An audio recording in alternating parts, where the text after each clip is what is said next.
PDDRCS. C'est cas par cas. Il n'y a pas les gens qui vont dans l'armée si vous avez Pampam Bezate. Donc, Kai Kwamba, vous l'avez vu. Donc, ils sont partis. Les gens des Nations Unies, les gens de Washington, tout ça. Ils étaient là-bas pour parler sur cette situation-là. Parce que c'est une équipe qui est formée, non? Donc, mais je m'étonne toujours de voir que les Rwandais qui n'ont jamais été impliqués au Congo, ni de près ni de loin. Mais dans tout ce que nous faisons, ils sont là. C'est-à-dire que Bandimi, les Rwandais ont accepté avec leur Paul Kagame un génocidaire de la très mauvaise qualité. Ils ont accepté qu'ils sont les parrains de M23. Ils sont les parrains de Nanga. Ils sont les parrains de AFC. Ce sont eux qui ont toujours tué les Congolais, qui ont toujours détruit les Congolais. C'est ça la réalité. Vous pouvez monter, descendre, et ça des bongos. Côté Wana, c'est Tshisekedi qui nous a amenés à ce niveau où nous nous rendons compte qu'il avait totalement raison. Oui, c'est Tshisekedi. Kagame accepte, ils vont là-bas, Nations Unies, et Washington, tout ça, et c'est comme ça. Mata Kita et des Bongo. On a plus de 5000 personnes en temps réel. Bandeko. Il y a un document qui circule des congressmen américains. Mais nous allons comprendre, Congolais. Est-ce que vous avez un document? Parce que côté est très bon, non? Et puis, en dehors de Bilokwana, c'est là où les États-Unis confirment l'accord des minéraux avec le Congo. Est-ce que vous avez mango? Je vais vous lire ça. Je vais vous lire ça. En dehors de Borwana, hey, Trump change la position. Je vous dis, Trump a changé la position. Trump, hier, il dit qu'il y a 9 millions de morts au Congo, comme sous 8 T. Mais je vous ai toujours dit, cet homme-là, vous savez, quand Dieu vous donne une mission, hein, je crois que quand Tshisekedi est devenu président du Congo, j'ai aussi la mission de mon travail. Et cette mission-là a été aussi liée à Donald Trump. Bande Wanangai, Atanga Nami Kamaka. On a dit, Nabandio comme un prophète, le prophète Moulinda ou bien non, comprendre le pété. Je vous ai dit que Donald Trump va augmenter les chiffres des morts du Congo. Lobby à lobby, hein, c'est entre 8 et 9. Coûte 9 fois les pays à soloté. Hey! Nakotia la bino, ngaïté, nakotia la bino. Pression ezomata. Pression ezomata. Ah, vous n'avez pas lu ça. Il faut que Galonja tangue la bino. Je suis là, non, je suis au forêt au moulin. J'ai aussi ma propre vie. J'ai aussi la vie du Congo. Et je fais tout pour le Congo. Quand j'ai écouté, je dis, Kaka, Trump, au Cominef, au Bandaki Nassis, comment dans un mois, un président américain a ajouté 3 millions de morts? Donc, il savait. C'était juste la pression qu'il avait. Comme on dit que j'ai mes cartes. Je sais que ces cartes ici sont au nombre de 20. Dans les 20 millions de cartes, je donne d'abord, je dis que non, c'est 6 millions. Si tu hésites, je dis non, non, c'était 7. Tu continues, je dis d'ailleurs, les chiffres n'est pas vrai, c'est 8 millions. Tant qu'on insistait, 4 jours après, je viens, je dis non, non, non, non, c'est 9. Tokoma 20. Rwanda a déjà échoué. Il y a les aventuriers qui viennent dans les médias, ils prennent les documents là, des congressmen là. Ils disent que non, les États-Unis, les congrès ne veulent pas. Qu'est-ce que vous connaissez, vous, des États-Unis, vous autres là? Toi, tu connais les congrès. Qui sont d'abord majoritaires? Les majoritaires sont les républicains. Tous les congressmen peuvent dire nous sommes mécontents. Tous les démocrates là, ils peuvent dire que nous sommes mécontents. Ça ne compte pas. Ils sont minoritaires. Hey, voilà pourquoi je veux qu'on change aussi la constitution chez nous. Ça ne compte pas. Des deux.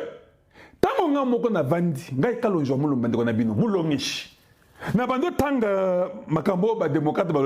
j'ai rigolé. Les démocrates ont cloué les M23. Les démocrates ne sont pas contre le deal. Ils affirment le deal. Voilà pourquoi j'ai mis le titre. Trump change de langage. Les États-Unis confirment l'accord des minéraux. Parce que même les démocrates, les républicains sont déjà d'accord.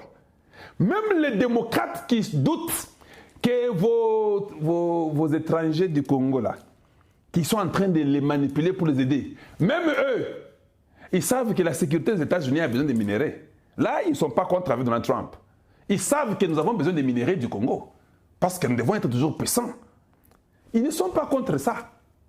Ils veulent seulement l'éclaircissement Parce que même dans cette histoire-là, dans Mkanda ou Nasuka, ils disent que avant que l'équipe du Congo vienne à Washington, pouvez-vous nous éclairer?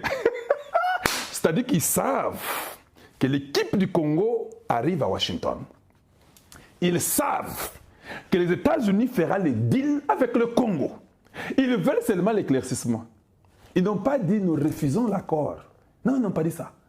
Ils ont même montré la façon que les gens vivent à l'est de la République, comment ça ne va pas. D'ailleurs, cette lettre-là, ça peut nous aider, nous, le Congo, na dit le niveau au sakanate. Donc, si Donald Trump leur dit que non, vous avez raison, ça ne va pas à l'est du Congo. Les mines de Rubaya aident les terroristes, comme vous avez dit là. On confirme que l'M23 est d'abord terroriste, parce que vous savez, vous venez de dire non, vous les démocrates. De deux, ça abîme la terre. C'est pourquoi vous m'avez vu dans l'émission. J'ai insisté sur Massissi. Rubaya est dans Massissi. Quand vous avez travaillé l'émission Pampamate, ils disent que la terre est en train d'être abîmée à cause de ces minéraux, c'est ce qui sort des minéraux. Ils disent que le peuple là-bas souffre pas de paix, ça veut dire.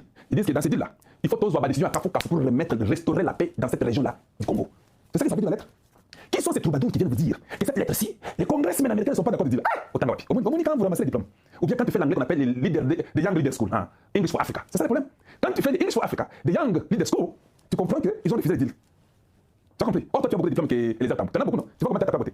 Quand Malobana a critiqué, viens demander, nous qui vivons là-bas, nous qui dormons en anglais, qui les enfants chantent en anglais, les enfants mangent en anglais, ils se lavent en anglais, ils jouent en anglais. Nous qui connaissons même les noms des fourmis, eux, ils combattent fourmis en anglais. Quand nous les ont dit, ah, ok, oh, that's good, that's good. T'as été su. Boko Lapa, Congo. C'est-à-dire que Congo, ils ont comme la protection et la défense américaine. Parce que même les démocrates disent que ça ne va pas à l'est du Congo, qu'il y a des terroristes, que ça ne va pas. Avant que les Congolais viennent signer, éclairez-nous un peu. Nous avons aussi vu qu'il y a quelqu'un qui est du consortium de tes amis qui veut aussi acheter Rubaya. Viens un peu, c'est un conflit d'intérêts. Ça veut dire qu'ils sont sérieux. Ça veut dire qu'ils comprennent que le Congo, leurs minéraux, c'est des Américains vont prendre. Mais ils ne voudront pas seulement qu'il y ait un autre Américain qui est avantagé par rapport à l'autre. Là, c'est un souci interne. C'est leur souci, c'est normal. Eh, Bandeko, autre chose que vous n'avez pas prêté attention. Non, vous n'avez pas lu. Vous avez vu quelque part dans la lettre là où on dit que le Rwanda aussi a une deal avec les États-Unis. Exact. Motepeli dans la ville de Goma, Bintou Keita Plou Nanga et toute sa bande, débandade totale, réunion et Katani, 2 heures après, réunion et Uchikozonga dans la ville de Goma.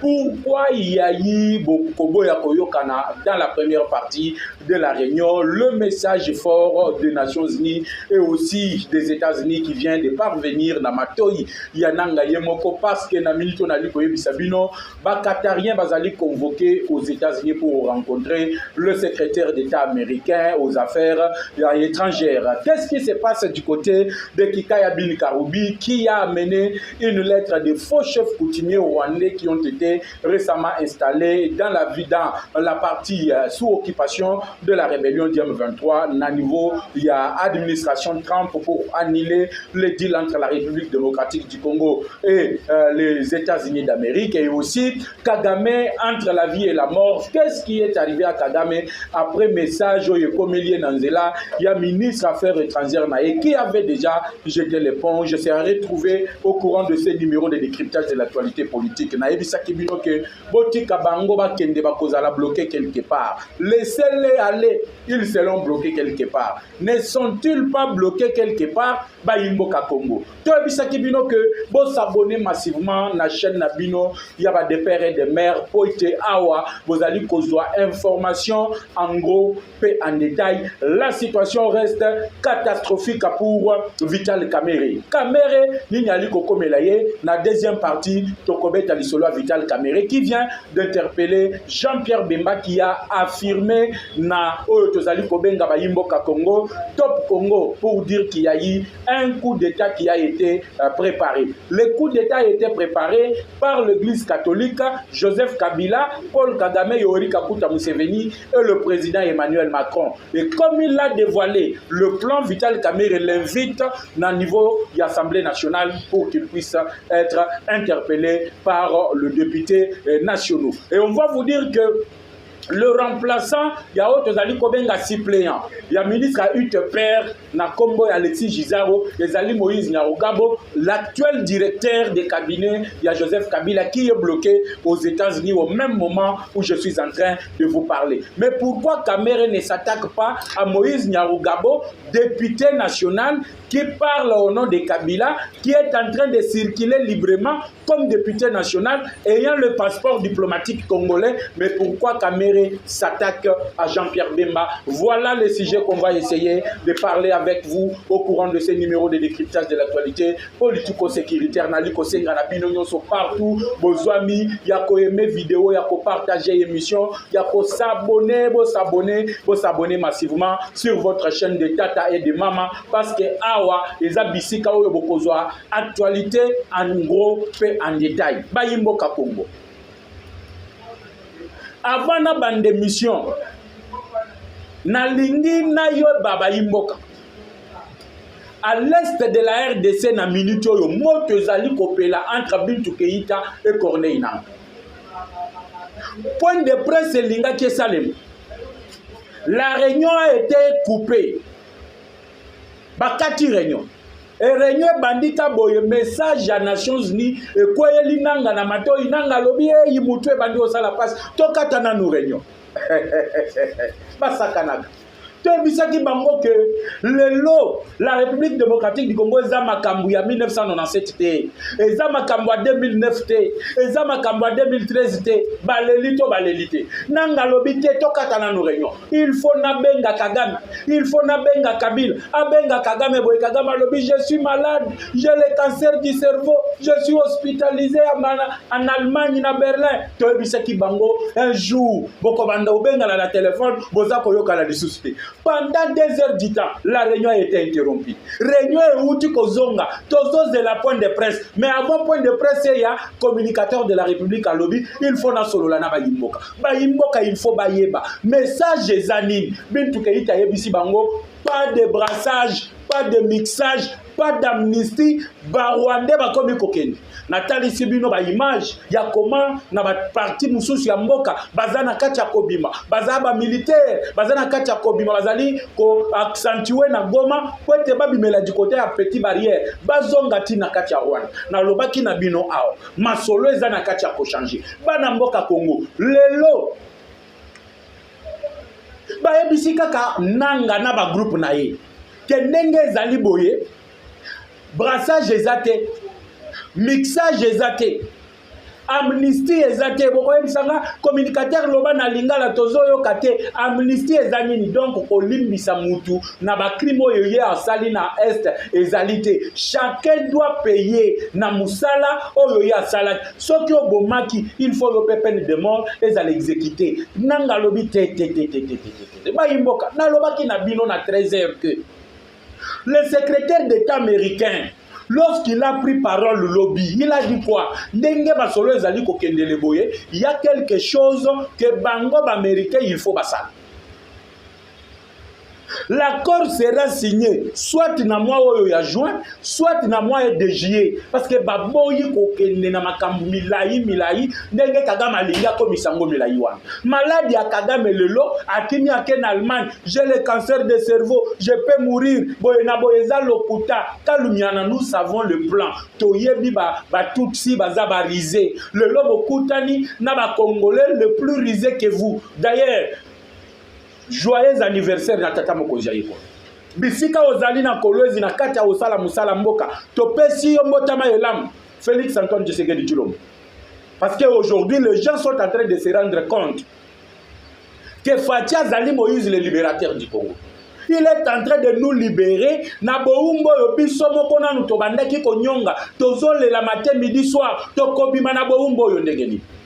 Merci beaucoup na Félix Antoine Tshisekedi Tshilombo l'envoyé de Dieu. Ba meki ko sala ye mabe matin midi soir. Ma ekoba ko kite. Ba ko ba tie ba crash avion. Oh assassinat. Oh ba sniper. Rien du tout. Et au moment où je suis en train de vous parler, ba na mboka na Goma kuna moto ezali kopela. Je vais revenir d'abord sur le message ya secrétaire d'État américain. Qu'est-ce que le secrétaire d'État américain avait dit aux États-Unis? Alors, les Qatariens bazalikoya. parce que Rwanda lingaki adiembela na processus ya Doha. Rwanda lingaki adiembela na processus ya Luanda. Mais ba américain balobi tout le processus là bozali koyoka toza kotambola na nzela moko et c'est Washington qui coordonne tout. Et la dernière décision de Washington eza que na juin oyo soki to cotigier accord il faut ezala signer. Le Rwanda doit retirer ses troupes sur le sol congolais. La première condition posée. Kagame na motema makasi.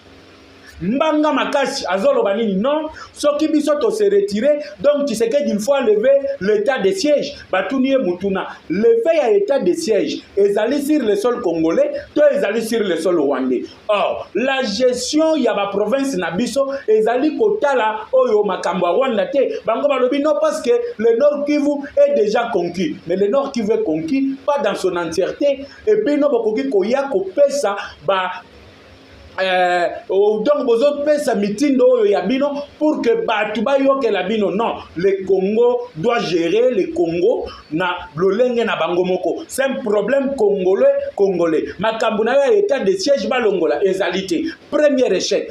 Deuxième échec, Kagame lobby qui a des FDLR batuniye mutuna. Depuis que tes hommes sont à l'est de la RDC, combien de FDLR a-t-il déjà arrêté? Aucune réponse concrète que M. Kagame Nanzela ya ministre Affaires étrangères à Pesaki Naba américain. C'est ainsi que les Américains lui ont dit Tozo Pesayo 48 heures. Tes troupes doivent quitter. Parce qu'avant de signer accord, il faut battre troupes rwandais, il faut pas longwa. L'intangibilité de l'intégrité territoriale ya RDC, Moutoua Koki Kosimba Yango ezalité. Avant de poser signature, il faut toza la cire, que ndenge toza boye, Congo ezali géré par ba Congolais. Et tangu ba Rwandais ba kokende, ba Congolais oyo bazala ki manipuler le Nanga, le Bisimwa, le Kikaya Bini Karubi, le Patient Saïba. Parce que Hippolyte Kanambe Nali Kolongolaye, lui n'est plus congolais. Nous avons la pièce d'identité. Il y a Papa Kanambe Hippolyte. Rwandais, ba carte ça la kanine bima kate salini bimi. Na lobaki na bino que masolo comme lengi. Chaîne Nabino de Tata et de Mama, la meilleure chaîne du monde avec les communicateurs de la République. Nalobaki Nabino que chaque Congolais de père et de mère, sauf qu'à la Mukina Tongo, il faut aller dans communicateur de la République. Avoir Lala, il faut aller dans communicateur de la République. Il faut yeba mboke la lindengenin, mboke la mukindengenin, to komi wapi, to zali kokendi wapi. Tala sikoyo, ba siliani nanu na Rwanda. Ba siliani nanu na Rwanda. Baye kokita sikoyo na bananga nanga zu message à liboso nanga konzi mutu. L'expression faciale de Nanga vous dit que l'homme a été surpris. L'homme est en train de vivre ces derniers instants. La bourgeoisie nanga zali kobima alati ba veste ba mbongo akimoyibi azali koyiba ba minéré na ba kana okotambola amimoni ke ya kominkumu azali roi. Lelo l'expression faciale de Nanga vous dit tout sur ce que Bintou Keïta lui a dit. Bana mboka Congo toko aminisie mutu ata mokote. Brassage et le maté. Ça, c'est une ligne rouge que nous, Congolais, on ne va pas permettre à Nabatu. Bayaka Kana Congo, vous êtes entré au Congo, vous utilisez par les puissances étrangères, vous arrivez, vous commencez à faire du n'importe quoi, vous faites du n'importe quoi, vous tuez les Congolais. Les lois n'avaient pas j'ouvre une parenthèse. Boyebi ke Kikaya Bini Karubi, Patient Saïba et Moïse Nyarugab. Parce que je vais parler de Moïse Nyarugab dans la deuxième partie. J'espère que vous êtes en train de vous abonner massivement, vous êtes en train d'aimer la vidéo et de partager l'émission. Mais tous souhaitez dans notre tata Mokonja Ekolo joyeux anniversaire, le Moïse de la République démocratique du Congo. Moutoye Kolongola biso na Boumbu, tata Mokonja Ekolo, le père de la nation, Félix Antoine Tshisekedi Tshilombo. Tous souhaitez et aidez-moi à le souhaiter joyeux anniversaire parce que lelo les amukolo mbotama ya Félix Antoine Tshisekedi Tshilombo. Ba yimbo Kakongo. Kabila atindi Kikaya Bini Karubi, atindi Moïse Nyarugab. Le directeur de son cabinet, malheureusement pour Moïse Nyarugabo, ça s'est tourné au vinaigre. Pourquoi? Parce que lui possède le passeport diplomatique Yambo Kanabiso. Il est député national suppléant de l'actuel ministre Tozali Kobenga, ministre à l'UTPR. Mais celui qui est suppléant du ministre de l'UTPR rejoint Kabila. Il est directeur de Kabila. Kabila aujourd'hui est visé par des poursuites judiciaires. Nalobaki Nabino, tout le monde.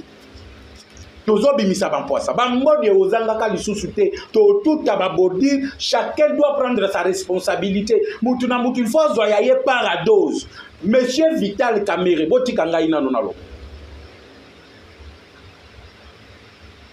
Monsieur Vital Kamerhe, Kabila tindi Moïse Nyarugabo, Kabila tindi Patience Ayiba, Kabila tindi Oyo Tozali Kobenga Tikaya Bini Karubi na Moïse Nyarugabo. Attendi bango na lettre signée par des faux chefs coutumiers. Ba chef coutumier installé par des Rwandais. Na lobaki na bino qui a un système de transplantation. Ba yimboka. Bokotu na ngai transplantation elingi olobani. Donc ba bomi ba congolais. Bande konabiso ba bash, bande konabiso oyo ba nande, ba remplacer bango na ba tutsi. Ba ye ko installer le faux chef coutumier. Ba faux chef coutumier wana ba tutsi rwandais. Ba tuwa nande Kabila aye akomisi bango mikanda ya lombango. Ba signé ba kenango na États-Unis. Otoke ko s'opposer na deal oyo États-Unis alingia simba ndenge babenga ni bango botu na kikaya bini karu ya zawapi parce que bakoti mibale lui Moïse Nyarugabo a été bloqué parce qu'il détenait les passeports diplomatiques oyo ezali kotali sakazali député national qui a remplacé monsieur c'est qui encore son nom le ministre des ITPR c'est Tutsi encore congolais on l'appelle comment bon le nom viendra et on pose la question à Vital Kamerhe. Yo yebi que Moïse Nyarugabo, député national, payé par les émoluments, par le frère congolais, il y a un contribuable congolais. Vous prenez ce type, le lot, vous ne l'invalidez pas. Mais le lot Kamerhe ouvre sa propre bouche pour aller convoquer Jean-Pierre Bemba pour bimisi ba secret, il y a coup d'état. Oyo Kagame Kabila na bango moko ba vie kabasele ba préparer qui pour éliminer Félix Tshisekedi. Monsieur Loakaningi du King Caméléon. Aujourd'hui, je vais finir d'abord par toi. Mais permettez-moi d'abord d'en finir avec l'histoire de Nanga, l'expression faciale de Nanga. Qu'est-ce qui se passe? Réunion et Outi Kozongo. J'espère que mission, vous allez la prendre en différé. Peut-être après, avec un petit retard. Mais vers 21h, je vais revenir pour faire le point de presse. Et point de presse, c'est l'Ingake Salim. Pourquoi point de presse est salimité? Banamboka Kongo. Bayokanité, Masolo et Simbiti. Message oyo bintu keita memeli bango, pona bango e kosimbati. Mais vous n'avez pas le choix. C'est le dernier couloir qui vous est offert. Les Américains n'ont pas le temps à perdre. Le message est venu des Nations Unies et des États-Unis d'Amérique. Vous voyez que les Nations Unies ont financé Kabango à hauteur, il y a 80% ce sont les Américains. La pression est venue de Donald Trump. Sauf que les Nations Unies vont salir pressionner. Je vais couper mes financements. Bazo couper financement pour nani pour na Congo. Yango na bisaki bino ke nzambe soki déjà atia fongole lio mis ataba mati bakiti ba osala yo elo côté. Voilà comment aujourd'hui les gens sont en train de pleurer. Qui pouvait s'imaginer que Nanga pouvait pleurer? Le tout puissant Corneille Nanga. Espace facial échangé. Le tout puissant Bertrand Bisimba Balobina nous, mais madame Bintou Keïta, Liana nous moi biloko tolambelio, tokende nanu kosolola. Babengi Kagame boye Kagame alobi, moi je suis malade, ces histoires-là ne me concernent pas. Bo solola nanu na Bintou Keïta, bo tunaye amnistie ezato ezate, parce que lui-même est déjà cloué. Lui-même Kagame est déjà cloué. Qu'il soit entre la vie et la mort, j'ai le cancer du cerveau hospitalisé à Berlin, dans une entreprise militaire. Ça ne nous regarde pas. Beaucoup de détails, je l'ai déjà donné. Ici, je parle de la tension qui est à Goma. Tension sur tension.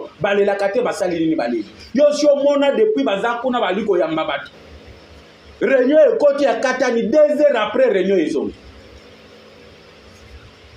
Babenga Joseph Kabila boye Kabila tout la mwisi azad Kabila kimi goma na minute il fallait qu'il soki Bintou Keïta kutani na nanga il fallait qu'il akutana pena Kabila Kabila muto akendaki kuna non moi je suis venu consulter vous le savez je connais la RDC très bien pour l'avoir dirigé j'ai géré des conflits lelo kimi Kabila okimi Hippolyte Kanambe je vais en venir aussi chez Hippolyte nazana ba mbodi awa bokoyoka peza ke batu baleni na ba ministre oyo ba collaborateur ya Kabila na 300 entreprises ya Kabila botuna kinga butuna pesa biso kombo ba 300 entreprises je vais vous les citer le lot toza na bino wa en gros et en détail babandaki kosakana na Congo le grand éléphant qui était assis le lot l'éléphant est en train de se réveiller bana mboka Congo babengi Kabila zali ko yamba téléphone te qu'est-ce qu'on doit faire tokende kaka to négocier Tshisekedi alimbisa biso kaka mabe esi esalemi pression esi eye moyen kutu omoni lorsque Bintou Keïta arrive elle est sécurisée na niveau aérien ndekolobi Bintou Keïta sécurisé na niveau aérien nenga zotambola wana azana image satellitaire eza kolandela Bintou Keïta pona kobatela ye. Parce que na espace wana mobimba dans le nord aux sud qui voient les autres au kotu na bande kona biso bozola nanga boye bisangai est-ce que bomona galisusu ba drone ya M23 et mataka lisusu même le système de défense aérien oyo ba français ba installa ki bango et ça la kalisusu te neutraliser et les français na bango moko ba liko comprendre que masolo oyo ekomeli biso ndengeni comment le système ne fonctionne pas neutraliser la prise en charge juste de l'espace aérien. Bintou Keïta descend, bien sécurisé, suivi par les satellites. Le même satellite, Yangonde et Salaki Keba Sniper, Oyo Bakitaki Bakitaki na Kolosi, ont été suivis par les snipers. Les mêmes satellites ont sorti les images. Yabato Bazalaki Nandaku, Yazaria Souroubero, des sujets français qui étaient venus pour éliminer physiquement le président Tshisekedi. Et qu'est-ce qui arrive? Les Américains regroupent maintenant toutes les informations, toutes les images. Basaline, Bapesi, na chaîne na bango ya États-Unis, une grande chaîne qui a une très grande audience bocha image ndio Moni Kagame lelo azali kwasi ndio Moni Kagame lelo azali na kati ya kole bayimboka Congo toyebisaki bango tokende na bino malembe tozokende na bino malembe mutu lelo azolela il ne peut pas répondre na nanga ndekolobi Kagame boy ko répondre na nanga yebisi nanga ke j'ai le cancer du cerveau c'est la personne qui a insulté Tshisekedi kaza idiot lelo idiot akaza azali kolebisa ye lelo idiot yo fingaki kala ndenge idiot akomi ko sambisa ye Bayimboka Congo. Les États-Unis arrivent en Afrique pour la toute première fois. Il y aura un sommet États-Unis-Afrique qui va se tenir où? À Luanda, en Angola, ici en Afrique. Boyebini, Tatupolo Azali écarté. Tatupolo Azali écarté. Les Américains, balobi, toi, tu as une tête dire.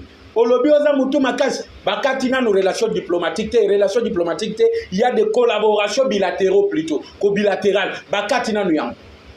Autre financement armé aux États-Unis bandaki ko financer à hauteur de millions bakati financement na niveau économique bakati financement na niveau enseignement bakati et toutes les communications toutes les collaborations ont été coupées et plus grave encore pour nakolakisa Kagame que les Américains ne les soutiennent pas bayeba bimisina image banda 2021 comment l'armée rwandaise entrait au Congo babimisi yango et Tatupolo cancer ya cerveau et matakate et salinine et mati akimaki na ye le 15. Les Américains balobi, on ne peut pas supporter les caprices d'un individu, d'un criminel. Bisot Olobaki, Kagame, vous allez Adolf Hitler moderne. Au Kossi là comme Adolf Hitler moderne. Le lo Kagame a lui koti kala yemo. Adolf Hitler peut atikala kayemo. Tout le soutien que possédait Kagame est sundolié. Bako sundola Kagame. Mathieu Balouki. Si c'est comme une basakana manjoko batiela kibiso na mai to baluseli bango to sombeli bango na nguba to tie to bandi kolia yango tension kuna na salle de réunion nanga beti maboko na mesa lobi te boyete okolela nani lela na misu na yo nanga mutu mwindu me tampo ebimine longo tampon ebimi nanga nelongi. Congo eza Congo ya ba Congolais. Nanga, donc trahison, surtout vers la nation. Ça ne pardonne pas. La nation ne pardonne pas. Le pays ne pardonne pas. Kabila Kimi, parce que le n'a pas quoi il fallait qu'il Bintou Keïta. Nous espérons que Kabila va revenir. Nous espérons que Kabila va revenir. Le Sikoyo, Bayimboka Congo, la première partie est Outi Koleka. Mais permettez-moi d'abord de dire quelque chose aux évêques de l'église catholique. Vous avez aujourd'hui le kilo Yakoya, Kolobela Bemba. Bozolo Bisape Bemba que non, on est surpris de voir que Tilelo, hiérarchie à Bemba Lobité. Et du coup, Kamer invite Bemba à l'Assemblée nationale. Aya Kopesa contre Randi. Qui est le Kaningi du Kingi Kamere, Kaméléon, le vieux Kabasele, Koyanamai. Qui est-il dans ce pays? Bino ba député au Bisoto Vota. Qu'est-ce que vous attendez pour faire sauter cette loi Kaningé du King? Félix Tshisekedi doit nous dire quels sont les accords qu'il a signés avec Kamere. Babylon Kolekebele. Kamere Oyo, le chef du réseau politique de Joseph Kabila au niveau de l'Assemblée nationale. Tout le réseau va livrer Moutamba Bazabanani. Va livrer Moutamba na chef du réseau, il y a appareil judiciaire, il y a Kabila. Donc le chef du réseau de Kabila na l'Assemblée nationale a livré Moutamba na chef du réseau judiciaire, il y a Joseph Kabila. Lelo, n'yanga ko solo na bino na beta qui entre parenthèses détail sikoyo yango yango na ebisa ki bino awa vous avez les informations en gros et en détail. Qu'est-ce qui se passe de l'autre côté? Moïse Nyarugabo yo ba uti ko kanga. Azana passeport diplomatique à l'Ikotambola comme député national. Mais Moïse Nyarugabo azali directeur de cabinet de Joseph Kabila. Tilelo loi Kaningi di Kingi Caméléon a tikala ko invalider Moïse Nyarugabo. Mais boye dit que Joseph Kabila est poursuivi par des poursuites judiciaires. Toutes les bêtises que commet Vital Kamerhe, Tshisekedi okomona to okomona te. Kamere a salelio qui s'attire na kisini. Tout ce que les gens sont en train de dire. Babiloko ezako bimalelo. Masolo lelo ezali kobeta malwa Kaningi di King asaliboy. Loi Kaningi di King asaliboy. Lelo Vital Kamerhe protège le suppléant. Ya ministre Aïté Père. Le Tutsi aussi, qui lui d'ailleurs, Azaliko Bundana Kagame et les Kabila et les consorts. Bazo Bundana dans les réseaux sociaux et dans des déclarations.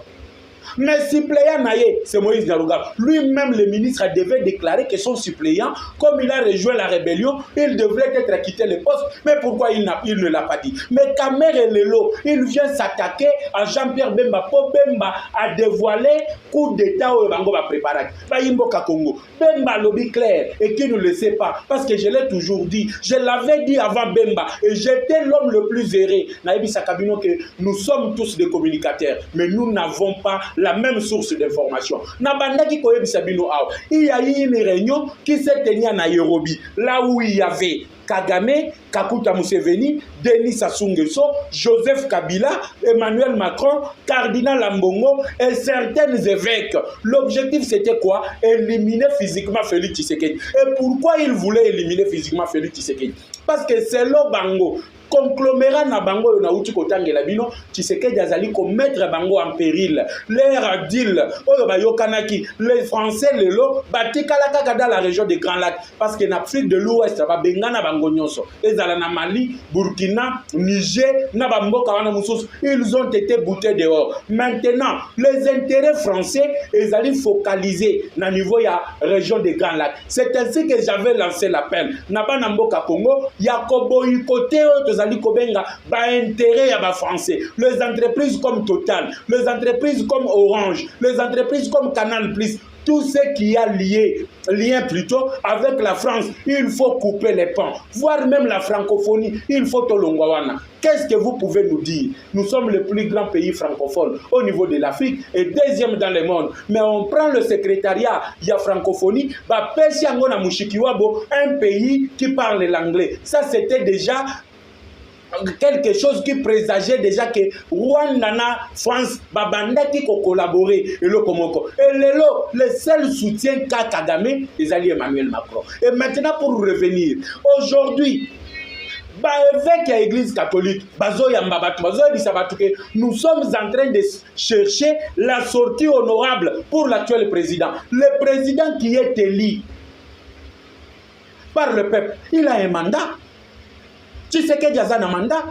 Et le mandat est constitutionnel. Comment Bino ba Mumpe, Bozali Kolobaete Tozo Lukelaye, voie de sortie avant que le mandat n'aille ici là. C'était déjà quelque chose. Oh yoba Tchaki comme plan A. Plan A na bango ezalakini, banamboka Congo. Na lingi. Bope sangai mato. Na lingi boyo kangai malam. Parce qu'actualité est en détail sikoy. Bambo Diezo bandobima awa sikoy. Le premier plan de l'église catholique, c'était d'organiser un dialogue. Le dialogue qu'on propose aujourd'hui dans Nang. Bazo proposer Nang dialogue, mais bazo ebisaye brassage et mixage exaté, amnistie exaté. C'est ce qui a cloué Nang lelo. Oyo bakata ki réunion. Maintenant, le dialogue inclusif, sans Hippolyte Kanam. Oyo ba prêtre babandaki koluka ko organiser.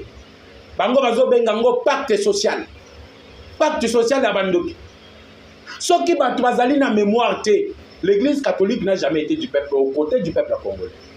L'église catholique, Bazabandoki.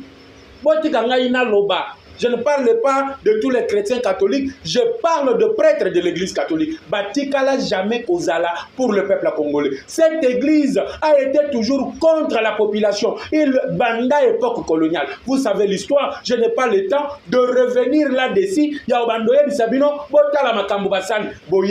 Mais lelo, je suis en train de vous dire, l'église Cholé, comme il a niveau à Ofinga, Balobi Bemba, Azana des inepties. Ça, ce sont des insultes. Ceux qui batata banganganzam, comme à niveau ya ofinga, parce que la révélation est bimi. Ça veut dire que COP n'a pas foiré. Et premier COP, organiser les dialogues, chercher à faire une transition sans Tshisekedi. Bemba kosa kita loba ki vérité. Et avant Bemba loba, je l'avais déjà dit. Mais ndenge pla ya ko organiser transition sans Tshisekedi simbité. Vous savez quoi? Kabila, Katumbi, Soriano et tous ces autres-là, objectif Nabango et Zali, il y a qu'à contrôler la République démocratique du Congo. Ils n'aiment pas les Congolais, mais ils aiment les richesses du Congo. Ce qui bakabwana à l'époque, bakabwana pour la richesse du Congo. Lelo basangani pour la richesse du Congo. Pour Nabango, il faut bango de base au pouvoir. Et il faut organiser une transition sans Tshisekedi. Il faut avoir une CENI sans Tshisekedi. Yango pla ba pesa ki nangezalaki ya kosala coup d'état. Ce qui va bengani Tshisekedi, soit on arrête Tshisekedi, il est chassé, il part à l'exil, ou soit il est tué. Et à ce moment-là, il allait faire une transition de 6 mois où il devait organiser l'élection et Kabila devait rentrer au pouvoir. Plan et Simbakate, Salini ne Simbipete. Nde Kabila yemoko l'entraîneur Hippolyte Kanambe a longoli veste à Latik Varese à côté sur terrain à komipe sur terrain boy badrone ye visiter ye mwana maya katisi akatisa boye o le vieux na ye le maître penseur a juste cancer à cerveau a keyi en Allemagne et mbutu ekoti lelo ti bazui courage ya otinda kikaya bini karubi na mukanda ya ba faux chef coutumier pour aller faire capoter l'accord mais ba américain ba ebisi juin, na juillet, et Kozala déjà accord signé. Et Kozala déjà accord signé. Le péché de Bemba Oyo Kamera Zobengelaye, c'est parce que Bemba lobby le plan qui était organisé. Parce que Bemba Bimisi, le coup d'état, que lui-même, Caméléon, était là-dedans. Bemba Otiki Caméléon pour Nanine. Il faut autant la Caméléon. Le vieux Kabassé doit être cité. Il faut commencer par là. Il faut commencer à déstabiliser. Qu'est-ce que Kaméré fait depuis qu'il a occupé des fonctions dans ce pays? Qu'est-ce qu'il a déjà fait? Qu'est-ce qu'il a déjà fait? Quand on a il y a un réseau de députés non originaires du Congo qui n'ont pas même l'attestation de nationalité congolaise. J'étais en train de délirer. Les longs vous parlent de Moïse Garougab. Il est bloqué pourquoi? Passeport diplomatique, il y a Congo. Député national, remplaçant, il y a tout Simoussous. Oh, Razalina Katia gouvernement. Mais je vous ai donné ici des détails. Détail Yannick, ministre Bazali ko collaborer avec Joseph Kabila. Financement et outil kobibana FPI.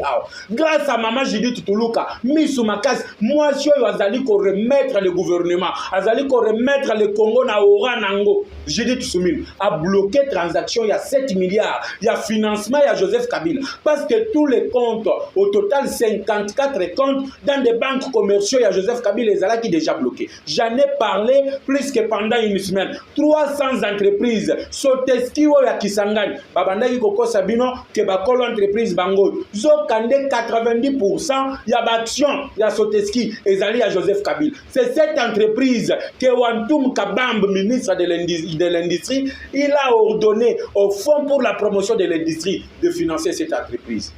Et nous avons le soutien aérien. Nous avons le soutien des Américains. Américains, Batali, Babengi Tshisekedi. Regarde ce qui se prépare. Tala boye boye. Wantum ya yeba kite. Wa yeba kite ke babandaki kolandela yo. Et le lo Wantum auditionné au Conseil national de sécurité.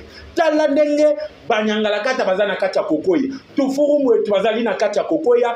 Aujourd'hui, nous sommes en train d'attendre le point de presse et après nous allons revenir. Ça a été un plaisir, Bayimbo Kakongo, Yako, collaborer avec vous, Yako partager Nabino quelques minutes, une dizaine de minutes de l'actualité politico-sécuritaire. Il fallait Kiboyeba, Nini Komelinanga, à l'est de la République démocratique du Congo, spécifiquement dans la ville de Goma. Vous avez eu le détail de la première partie. Nous allons rentrer parce que Réunion et Outiko Zonga et le point de presse, on va également en parler. On se retrouve tout à l'heure sur votre chaîne avec le même plaisir. Ciao.